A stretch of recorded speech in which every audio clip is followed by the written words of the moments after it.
Hello, good afternoon, everyone.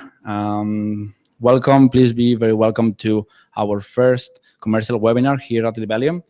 It is 4 p.m. here in Spain, so let's start. My name is Alex Mateo. I am Senior KAM Manager for Smart Cities at Libelium. I joined the company 3 years ago. I would like to give you just a little bit of my background. My studies are in environmental sciences. I have been working with the public sector for around 10 years.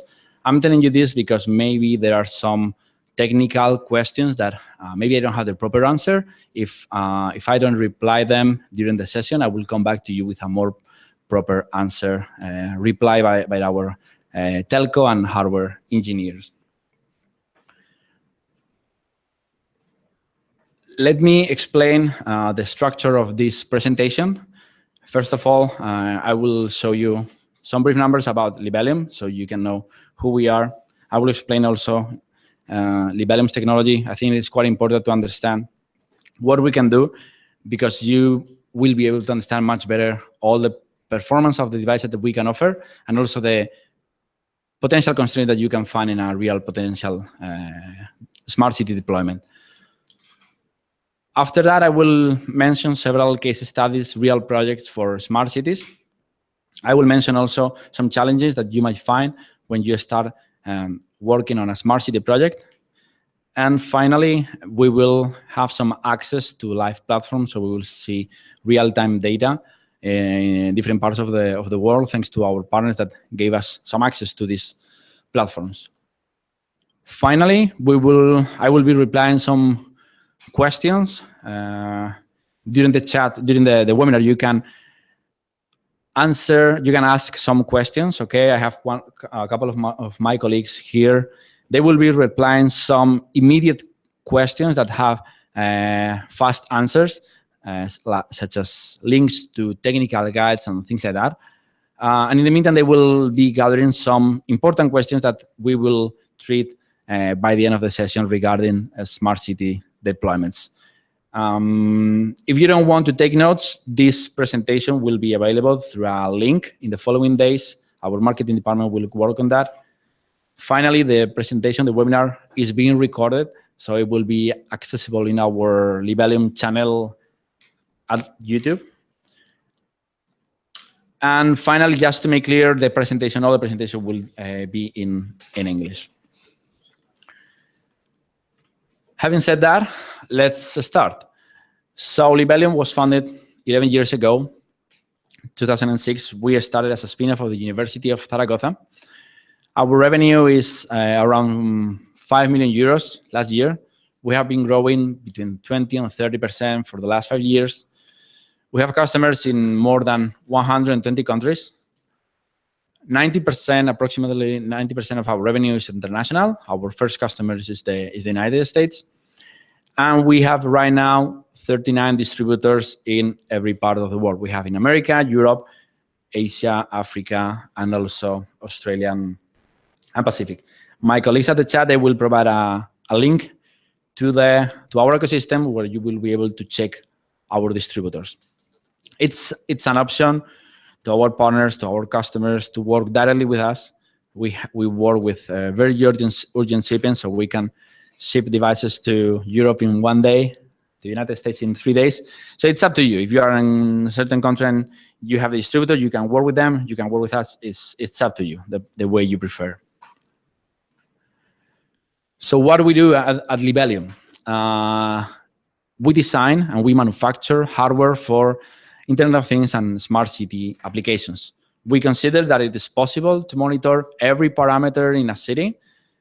It can be air quality, water quality, waste management, energy efficiency, parking, traffic, luminosity for streetlights, etc. If there is a sensor for that, we can integrate that sensor into our devices. And we also add wireless communication protocols. So we deploy wireless sensor networks, not only in cities. You can see some other applications there for agriculture, precision, for farming, for logistics, for industry 4.0, etc. Although we are just 11 years old, we're quite young, yes, but we have that expertise for 11 years designing hardware. When you make a mistake in hardware, it can take months or years to fix that problem. So that is why we have released recently our 3rd generation of hardware. We know what to do. We know what to not to do any longer, because we have been learning during these 11 years. In this graphic, you will see the three common elements that we see in every IoT, in every smart city project: the sensors, the wireless communication protocols, and the cloud platforms. We don't pretend to reinvent the wheel. We choose some partners to take the sensors that they manufacture. We choose some partners to buy the wireless communication protocols to embed everything together. So we choose the sensors and we choose the communication protocols. We deploy the wireless sensor network. We have around 100 sensors right now and 15 communication protocols. And of course, we will need to extract the valuable information from the data we are gathering. So that is why through our gateway, we have the connector, the cloud bridge to around 40 cloud platforms. It could be Telefonica, Indra, IBM, Ericsson, ThinkWorks, Amazon, Esri, etc. We are experts in the hardware part, okay? It's not mandatory to use these cloud platforms, but with this, we can provide with our partners a turnkey solution from A to Z, from the sensor to the final app. In case you have your own server, your own platform, we can do the integration. There is no problem. We are agnostic, so we can work with any kind of sensor, with any kind of communication protocol, and we can install any cloud bridge into our gateway. The WAS mode is our hardware board. As you can see on the left part, you can insert every wireless communication protocols. We have right now 15, but we can study more integrations, of course. And you add a sensor board with sensors. So this, with a battery, is ready to be sensing and sending the information. You can try, let's say, with Wi-Fi. You see the performance. If you don't like it, you can change to Bluetooth, to Sigfox, to LoRaWAN, to 4G, to whatever communication protocol that you need. This is our OEM version, very important for research centers, universities, system integrators, and urban furniture manufacturers that they want to embed our technology into their final smart products. We also have our enclosure line called Plug and Sense, with the sensors protected by probes, IP65 protection, with a rechargeable battery inside, and a solar panel to be recharged the battery. You can also recharge the battery with a connection to the electricity. So this is a plug and play. It can be ready to be deployed outdoors immediately. I have to say that the WAS mode and the plug and sense, both options, they are programmed in C++. So you can do whatever you want with them. It's very important to program them to set the different energy modes in order to save battery, and to wake them up every 5, 10, 15 minutes to sense, to send information, and go back to sleep in order to save battery. That is very important.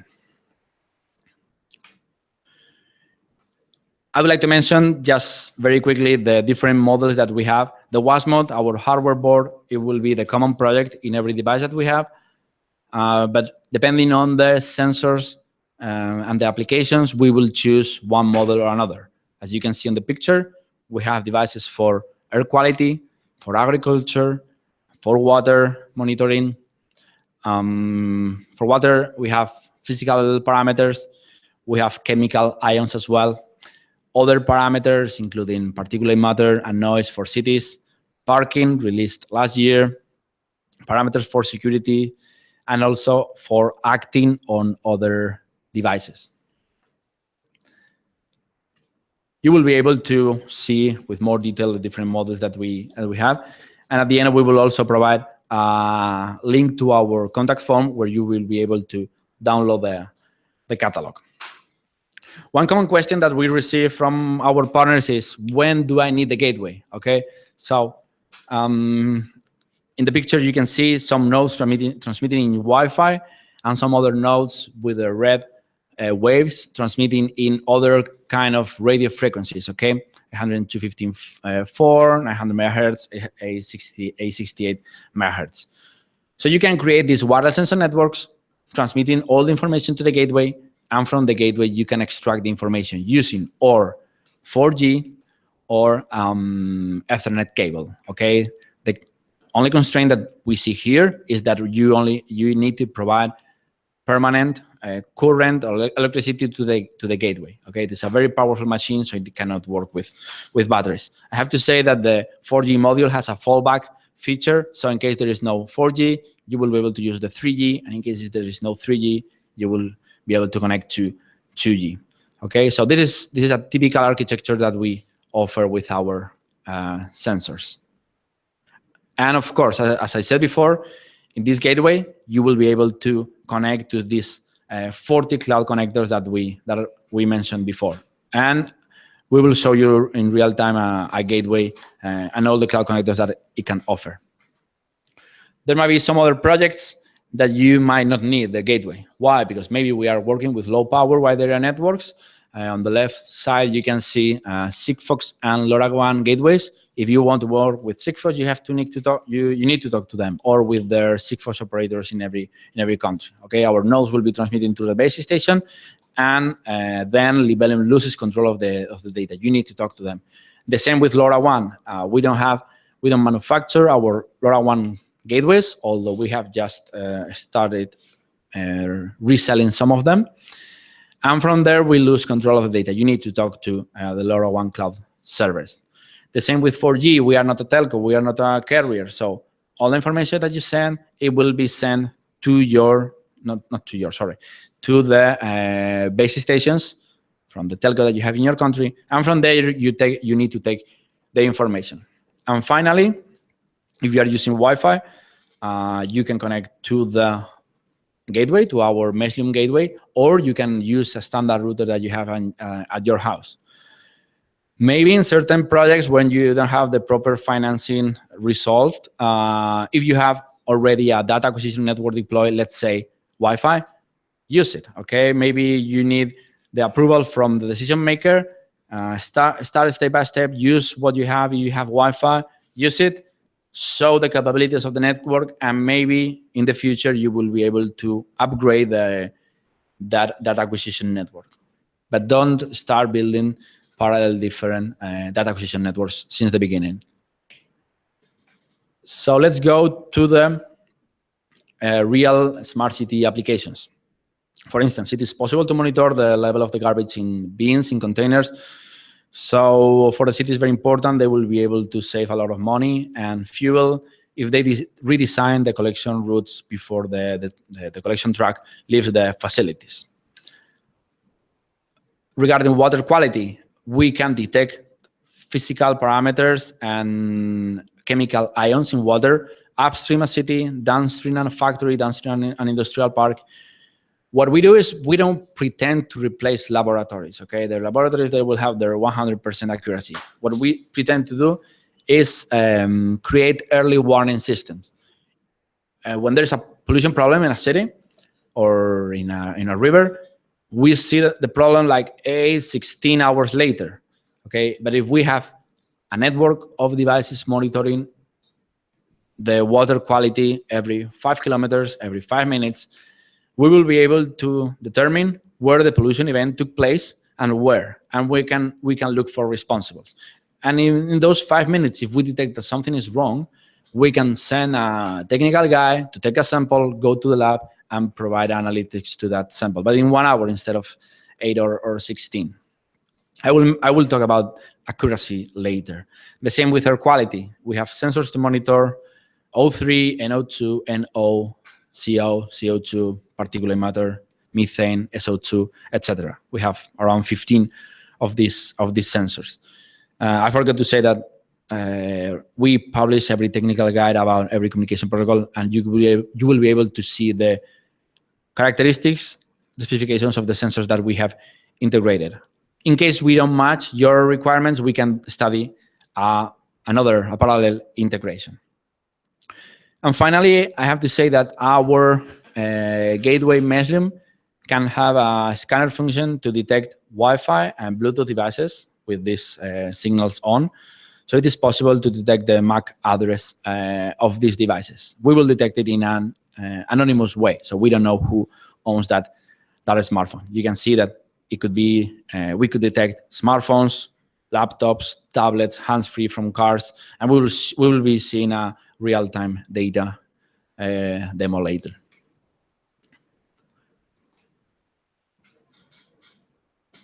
Maybe you have heard about Santander before, Spanish city in the northern coast. Probably it is one of the smartest cities we have in Europe, no doubt about it. In 2011-12, they received money from the European Union, and the project deployed around 1,200 nodes for different vertical applications: parking, air quality, lighting for street lights, noise monitoring, and efficient irrigation for parks, taking into account also weather conditions. If you go to that website, you will be able to check online how the sensors perform. None of them are from Libelium, okay? We deployed, as I said, 1,200. But the good thing is that all these sensors that we deploy, they are using the same communication protocol, and they are using the same, they are sending information to the same cloud platform, okay? If you have a look to other smart city projects, maybe the parking company, they deploy the smart parking solution from A to Z, and that's it. Another company, they deploy the waste management solution from a turnkey solution, and they create the dashboard, and that's it. And the same with the streetlights, okay? So at the end of the day, the city manager has to check 3 different dashboards, 3 different cloud platforms to see what's going on in the city. But if we use our technology that we offer this wide range of sensors and applications, and we send everything to the same cloud platform, you are avoiding you're avoiding a problem to the city. If they have non-connected silos, they will have to call another third party and provide a cloud platform above the rest of the turnkey solution. Another case study we have in southern Spain, in this case it is Malaga, with our gateway, with the scanner function. They are monitoring these devices that I mentioned before, hands-free, smartphones, etc. They deployed these devices in roundabouts, around the city, near the ring road, etc. So they gather very important information about what is the traffic estimation. First of all, they can predict the journey trip, estimating the traffic congestion, also the speed, and of course, they can know how many cars come from north and they take the exit to the east or to the west without making surveys. So this is very important real-time information in order to plan future urban developments or in order to plan future local public transportations. Another case study we deployed last year in Glasgow. They install air quality sensors in some vans. They have different campuses, so they need to communicate these different campuses with vans to deploy goods and other things. So they deploy these air quality sensors in the roof of these vans. It could be vans, it could be local buses, as we did in Serbia, it could be trams, whatever, okay? The good thing is that if you choose very carefully the routes of these vans or buses, you can cover the whole city maybe in 5, 7, 10 minutes. You can create a dynamic air quality map. And even imagine that all the towns in the nearby of Glasgow, they don't have the proper financing or the proper technical teams to deploy the solution. They can call Glasgow. They can ask the vans to come for 1 day, for 1 week.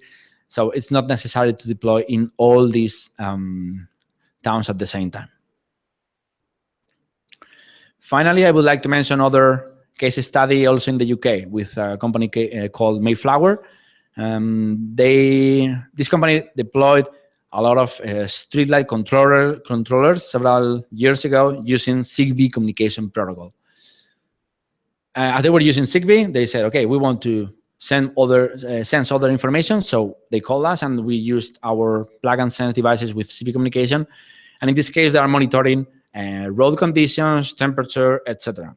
Why? Because you have lifetime data about weather and winds and everything with regional scale. But for glittering, for avoiding icing in different roads, you need information in a more granular scale. It's not the same measuring the temperature inside a tunnel or in a bridge where with a hollow space below. So they were very happy to have this granular measurement in order to deploy the different trucks with the salt. So let's go to the third part of the session. What are the main challenges for a city manager when they start with a smart city project or even with a smart city strategy? So what a mayor dreams is, okay, they want to do everything perfectly, like improve the air quality for the citizens, detect the water leakages in order to save water, be able to respond or to react or prevent floods, alert of high ultraviolet index in places with a lot of sun, control water quality, reduce energy bill, reduce carbon footprint. So a lot of things at the end of the day. And of course, win next elections. But the reality is different. They have a lot of concerns, and even more if this is a new market for us or new technologies and they don't have the proper team yet. So who is going to pay the infrastructure for the city? How much does it cost? Who is going to maintain it?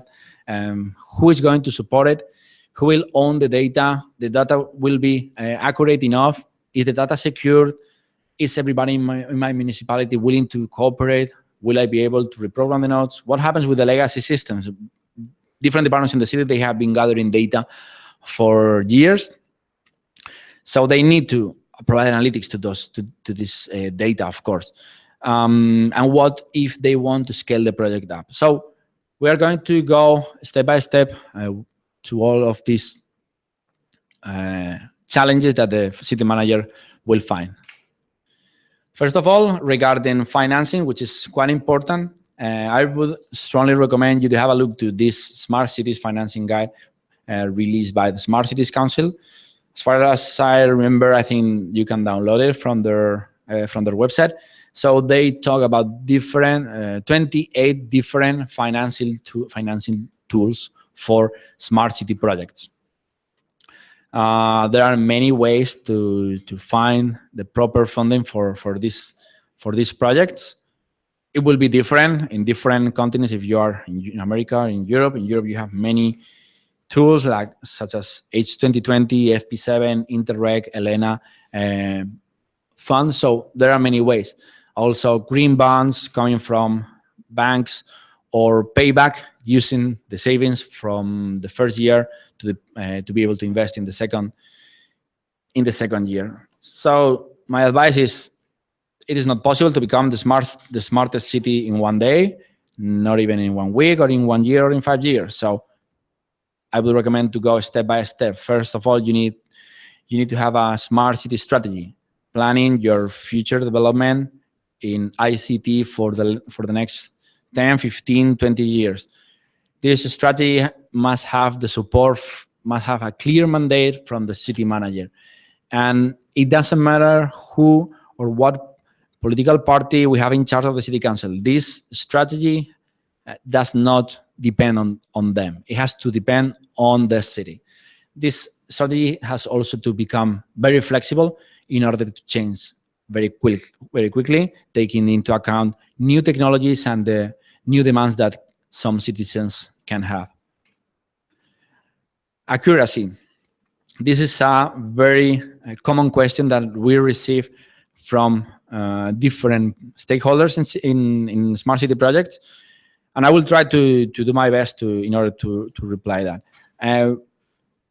In case we talk to any smart city or in any air quality, water quality, noise expert, they tell you that if they want to know what's going on in the city, they need to go to a lab. They need to have several conditions under control: the temperature, the pressure, etc., etc. So first of all, we have to tell these experts that with our devices and with our competitors' devices, you will not have the same accuracy. Of course not. We don't want to avoid these experts from our teams. We need these experts. We need their expertise, and we need them in our multidisciplinary teams. Okay, but we need to take that into account, and we can show this in this graphic. So this has been performed by the Air Quality Sensor Performance Evaluation Center. You will be able to find their website. It is a research center in California, and they compare the professional air quality station that could cost $50,000, $200,000, etc., compared to the low-cost solutions that we and other competitors offer. In this case, I took a couple of graphs where they compare the FEM green. It is a method approved by the Environmental Protection Agency in the United States, and they are comparing that with the OPCN2 particulate sensor manufactured by AlphaSense. This is the particulate sensor, for instance, that we use in our air quality products.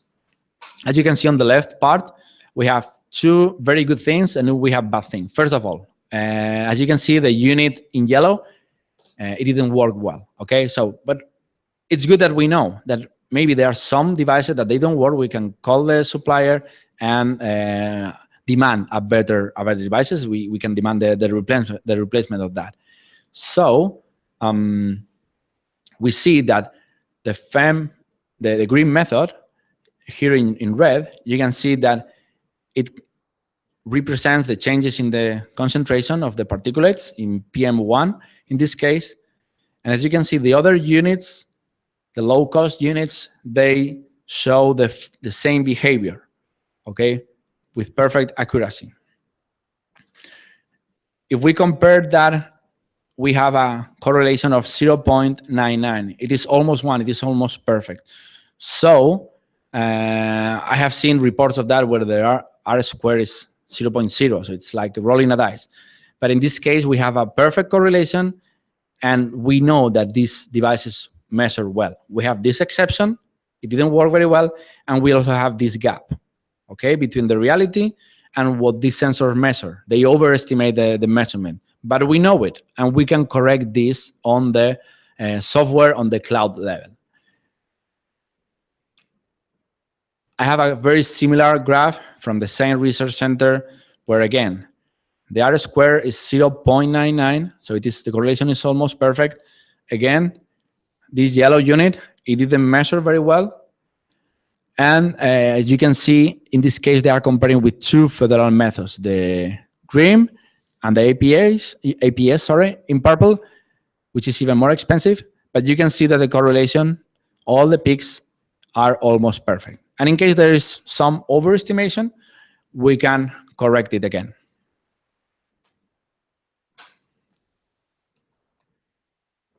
Another feature that is also very important is the ability or the capacity to be able to reprogram the nodes. It is not very smart if we deploy a wireless sensor network and every 5 days we have to send a technical guide to reprogram the nodes. So we can do it remotely. We added over-the-air programming in these communication protocols, Wi-Fi, 4G, 3G, and 2G. So we can send remote signals to these devices in order to reprogram themselves in terms of frequency of measurement, in terms of thresholds, because maybe there has been a change in the regulations, okay? So this is a very important feature that we should take into account. If we don't take that into account, the cost of the maintenance in the following years will be a very important part. I'm not saying that we shouldn't book some budget for the following years. Actually, that is a very important part in a smart city project. When you drive, you see that there are technicians working on street lights, on traffic lights, and you see them every day because these things, sometimes they fail and they need to be tested and checked, okay? So we will also have to train technical people in order to perform and to check our devices, the smart city devices. They are deployed outdoors under harsh conditions, so sometimes they can also fail, and we will be able to be able to replace the sensors in case they lose accuracy, or their batteries, or the solar panels, etc. So that is very important. And for instance, just to give you a rough number, when telco companies, they deploy their communication systems, they take into account at least 20% of their budgets in order to provide maintenance. So 20% every year, that's a lot, okay? So that is also very important. Other challenges that I would like to mention very quickly. In 40 minutes, we don't have time for more, but I would like to mention them. First of all, as I mentioned before, cooperation in the municipality. There must be a clear mandate asking collaboration to all the departments.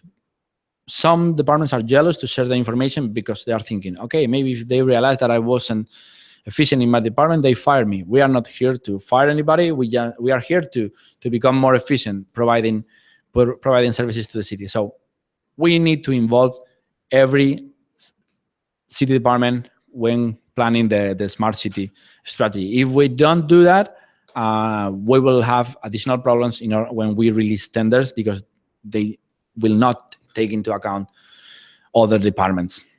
Legacy systems is the same. Some departments, they have been gathering data about light or water usage or air quality or whatever. We can provide the new big data tools, the big data software analytic tools, in order to provide or extract the more valuable information from this data they have been gathering. That is very, very important. As I said before, we can use, and it's very important to use existing infrastructure, as I said before, like Wi-Fi hotspots or Zigbee networks, or even streetlights. There are many smart city projects taking into account streetlights as a valuable asset, providing Wi-Fi, measuring noise, measuring air quality, measuring traffic flows, etc.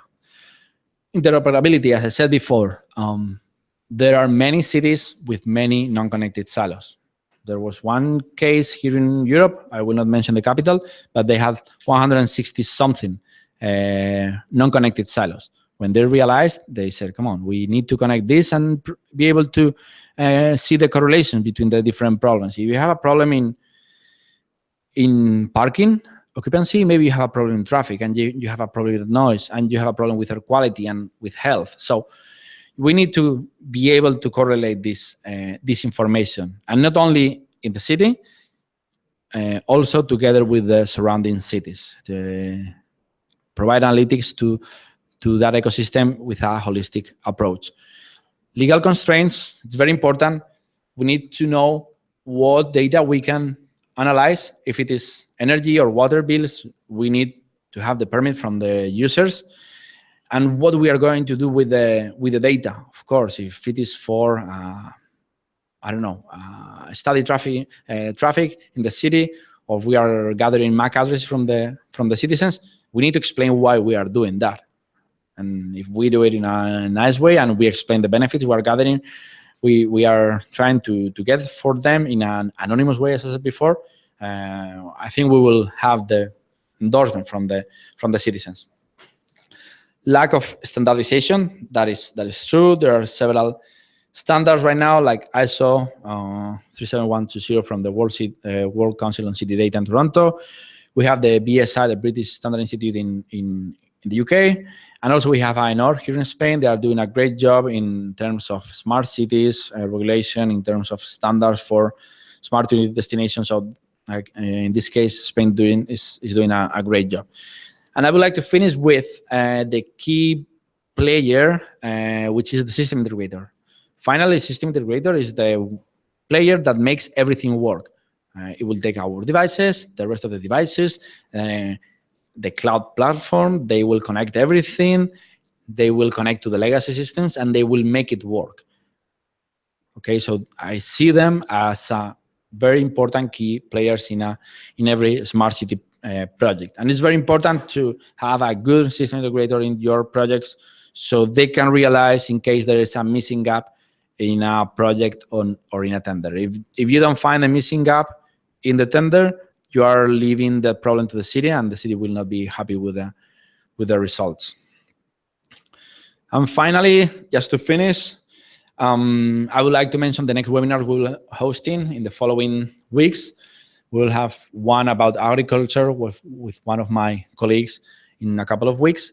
We will stop by summer, but we will have more webinars in September, October, and November. And we will publish in our website next webinar for next year as well.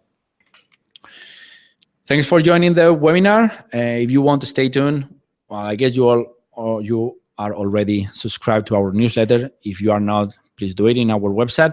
We have a Twitter account as well. And if you have any doubt, you can connect to our sales department through that email address. And as I said before, I would like to show you some real information. Okay. First of all, as you can see in this on the screen, this is one of our gateways. Okay. Maybe it is not updated at all. We don't have the 40 cloud connectors here, but as you can see here that we have IoT platforms connector and IoT solutions. Okay. So imagine that we want to work with ThingWorks. We choose it, we perform, we add all the information they are asking. And if we start to export, we will find the data we are gathering from our sensors in our ThingWorks account. In case you try ThingWorks, you don't like it, or they offer something better in Telefonica or Esri or Telit or IBM, you choose another cloud connector and you do the same. Okay. So in 1 minute, you can have data in one platform.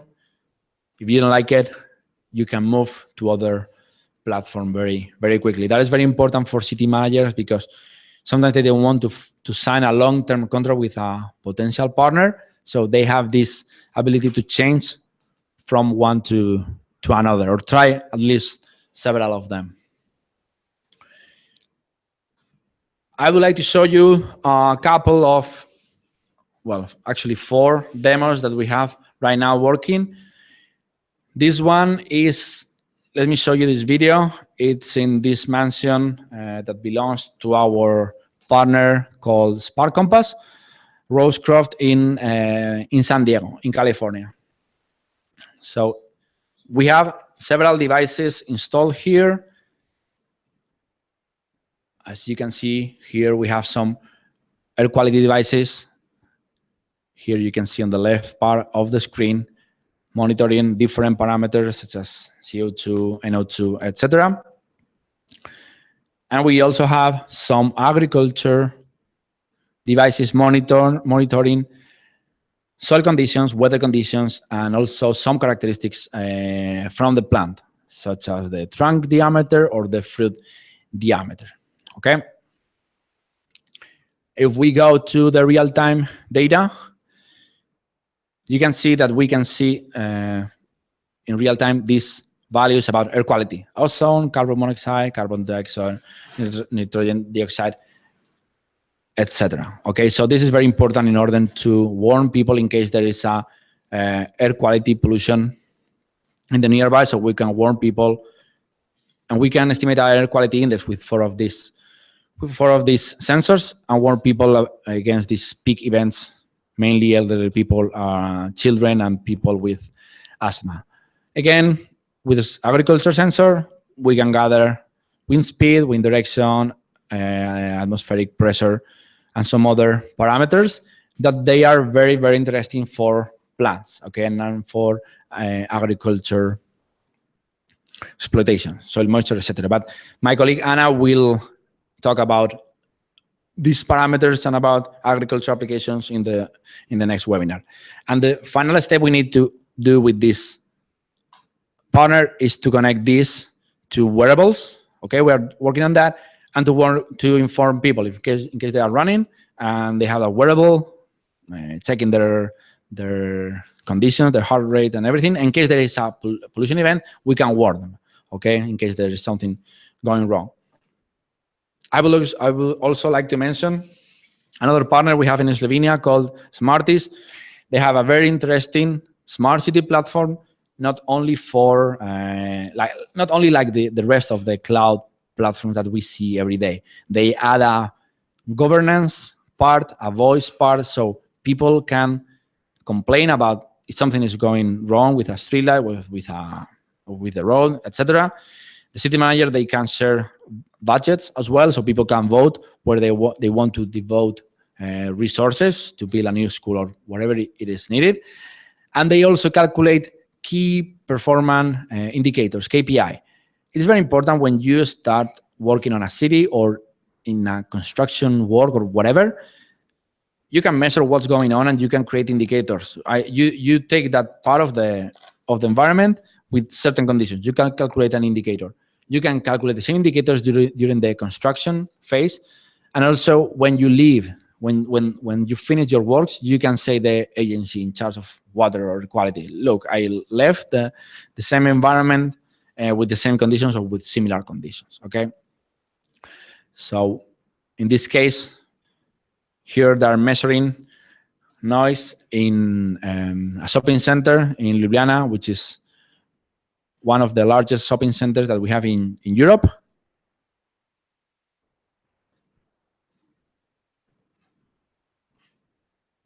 They are measuring also humidity in the shopping center in order to connect the HVACs, the conditioning systems, etc. And we can also check it online, okay, where these devices are deployed. As I said, this is a very interesting smart city platform. We have another partner here in Spain called Next Machina. They own this cloud called EcoManic. This is a real case study in Getaria, in the base country. They are measuring different parameters that they could be really interesting for these users or for tourists, okay? As you know, in Spain, we receive 70 million people, 70 million tourists every year, so we need to take care of them. We need to offer the best user experience since the very first beginning. So if we tell them what's going on in terms of air quality, we can show them, okay, in case there is something going wrong, or in case there is an extreme ultraviolet index, so we can warn them to take care of their skin, okay? And actually, Santander, they released an application for the state of their beaches recently. So very interesting as well. We can see that in real-time data. The noise in this case and the air pollution. This partner also deployed in Bilbao, also in the Basque Country, several parking nodes. As you can see, they are monitoring if the taxi spaces, the taxi stops, they are free or not. The same with the places for trucks, okay, and even for recharge the car, okay. So it is not just measuring how many free parking spaces I have in a shopping center or in a stadium or in a city center. It is also measuring different other verticals, such as disabled people, car parks, or electric cars, or places for trucks to deliver goods into the shops, etc. There are multiple applications for starting with this smart parking node. And finally, I would like to show you one demo from our Norwegian partner called ThingFarm. In these cases, they were monitoring, they were tracking people in the last days in a certain area. So they were detecting a total of these devices, okay? If they had the Wi-Fi, the Bluetooth, the smartphones, the computers, the cars, whatever, okay? They can estimate the distance to the object, okay? That is also an interesting parameter. And then you can see the evolution in the last days for that area, okay? This is very important in order to plan public transportation for shopping centers, for instance, okay? And even we can know the name of the vendor of the smartphone. We can know if it is an Apple, a Samsung, etc. So for marketing deployments, for marketing applications, that is really important. And finally, they also provide, So while these things happen, when we are alive. I wanted to show you also, they have an application for fish water as well, for fish farm. They are monitoring several parameters that can affect salmons, trout, etc. Conductivity, pH, temperature, oxidation, reduction potential, etc. So it's very important in order to measure the performance of that fish farming. Okay, sorry for not being able to show it to you, but these things happen live. Okay, and this was it. We still have 15 minutes in order to reply the questions. So I will have a look to some of them, and I will try to give you my opinion about them. Okay, as I said before, this presentation will be available in the following days in our website. Our marketing department will create a link to download the presentation in the following days. And the video will be also available in our YouTube channel. And in case you want to contact us, do it on the email. I think my colleagues, they provided that email, okay, through the contact form, and our key account managers in different applications, they will contact you in order to show the different, the most or the best solution for your certain demands. Okay, so my colleagues, they are telling me that there were not many questions, so they asked me to talk about the air calibrated sensors, okay, the air pollution sensors. So this is our website, and I would mention that there are three very important parts. The ecosystem, where you can find all of our certified cloud partners, certified system integrators, solution partners, and distributors, okay? So you can choose on the menu what distributor or what area you want to work with. You choose one of them, and you will find the flag, okay? And then you can contact them very quickly as well, okay? This is the ecosystem part. We have another case study part where you can see our most interesting case study that we have about cities, agriculture, industry 4.0, etc. We released 2 days ago our 50th case study, and we wrote a white paper about this 50 case study. So you can also download it if you don't receive it yet. You can go to resources, white papers. We have 2 right now. This one that I was mentioning with the real IoT successful stories, and another agriculture. My colleague Ana Sanchez will be talking about precision agriculture in the next webinar.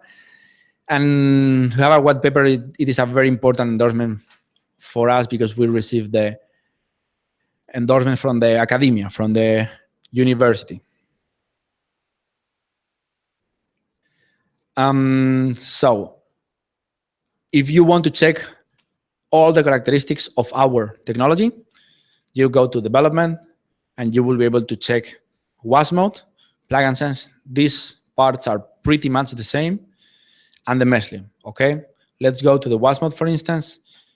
You go to documentation, and we have 3 technical guides: datasheet, a start guide, and the complete technical guide, okay? We strongly recommend to read this one. It's not that long, so, and it has a lot of pictures, so it won't take that much. We also have several sensors, boards, guides, where you can check every sensor specification, okay? So if you want to check the agriculture board, the agriculture sensor specifications, you can go here to the direct link. It will have some general information about the WAS mode and the plug and sense, and we also publish the sensor specification. Let's go to this triple sensor from Bosch, for instance, okay, where we explain all the specifications about this sensor. Okay. In case you need some additional information, do not hesitate to contact us. We will try to do our best to explain this sensor. Okay. So as you can see, in every sensor we have the specifications. The same with the different communication protocols. We have a technical guide explaining how it works, different communication protocols that we have. I forgot to say that, okay, this is the networking guides for WAS mode. Okay, as I told you, we have around 15 communication protocols. But in the plug and sense, in the enclosure line, we don't have these 15. That is why, this is why we have many certifications. We passed many certifications such as CE for Europe, FCC for the United States, IC for Canada, PTCRB for the United States, AT&T, Anatel for Brazil, etc. I will show you the link later. Okay, so we didn't want to pass these certifications for end devices for the 15 communication protocols. We consider that not all of them they are suitable for outdoors deployment and for some smart city or agriculture applications. So in the enclosure line, we have 6 wireless communications, okay? And I also forgot to say that we have also industrial connectors, RS-232, 45, Modbus, CAN bus, okay? You can see the technical guides here. And the same, if we want to check how our LoRaWAN network, LoRaWAN module performs with our devices, we explain everything here, okay? We explain which module we are using, the specification of that, the frequencies, which is very important. I forgot to mention before, if you are working in a smart city project, please check with your internal regulation that you can transmit using certain frequencies. It's not the same in America, it's not the same in Australia, Japan, Europe, so it is very important.